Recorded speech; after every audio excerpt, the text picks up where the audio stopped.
Bonjour, morning brief du 9 mai 2017.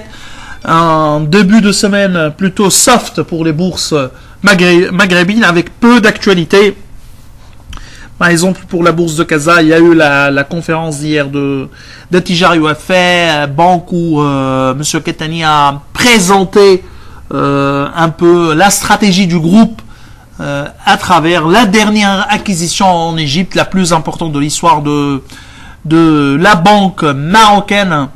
Alors pour ce qui est du marché marocain, marché action, pour le début de la semaine, Mazi en hausse de 0,17%, on est à des gains annuels de plus de 1,03%, retour de volume à plus de 100 millions de dirhams. Les plus importantes variations, à noter, reprise de la belle vie, après quelques périodes dans le rouge, CIH plus 2,82% et les ciments du Maroc plus 2,79%. À signaler la baisse, les pertes de Wafa Assurance, moins 3,26%, et BCP, moins 2,12%. Alors, pour ce qui est du marché action tunisien, Tunindex entame la semaine sur une hausse également de 0,17%. Curieusement, le Mazi affiche une hausse de 0,17% et le Tunindex affiche engrange des gains de 0,17%. Alors on est au plus haut de l'année, à plus de 5724 points. Et donc on est à 0,8% du plus haut historique du Tunindex. Alors, focus sur Telnet, un petit mot sur Telnet qui poursuit son ascension. Ah, c'était le titre le plus échangé hier, à plus de 465 000 dinars de volume.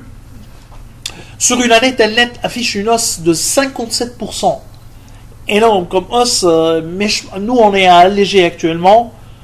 Mais on va réviser à la hausse notre modèle en raison des bons résultats et des bons chiffres durant le premier trimestre 2017. Et l'effet de devise, l'effondrement du dinar tunisien, chose qui a été également vérifiée aujourd'hui, une journée plutôt difficile pour la monnaie tunisienne. Donc Telnet tirera profit de l'effondrement du dinar, un peu à l'image des grands exportateurs, mais probablement en termes relatifs, Telnet profitera plus de l'effondrement du dinar, puisque essentiellement ces charges directes et indirectes sont libellées en dinars tunisiens. Alors, Iram nous dira un petit mot sur la communication financière de l'UIB tenue hier à la bourse de Tunis. Merci Kais, bonjour tout le monde. Alors, l'UIB a tenu sa communication financière le lundi 8 mai au siège de la bourse.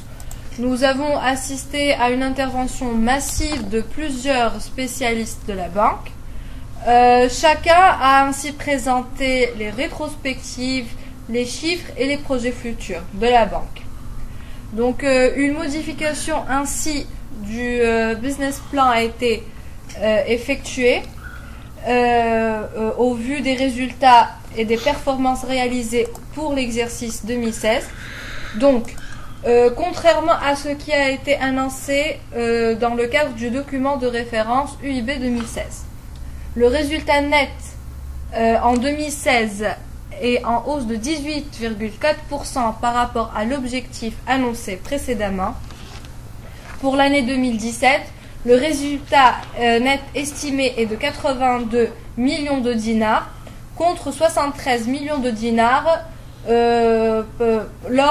pour ce qui a été prévu posteriori des résultats 2016 définitifs. Donc, le nouveau business plan vise un taux de croissance moyen sur la période 2016-2020 à un rythme de 10% par an pour le PNB. Et vise à améliorer son coefficient d'exploitation de 3,6 points à horizon 2020. Donc, le coût du risque a bien évidemment été révisé à la baisse. Au lieu de 29,2 millions de dinars en 2017, le management de l'UIB vise 15,5 millions de dinars. en 2017. Le coût jusqu'à fin mars 2007 du risque a atteint les 4 millions de dinars.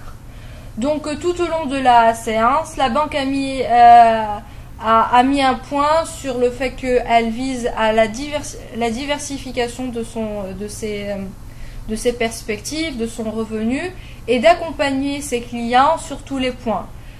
Sinon, la séance, la communication financière a aussi porté sur les différentes associations auxquelles l'UIB participe, sur son activité, comme on dit, extra-bancaire pour l'art et ce qu'elle offre à la communauté,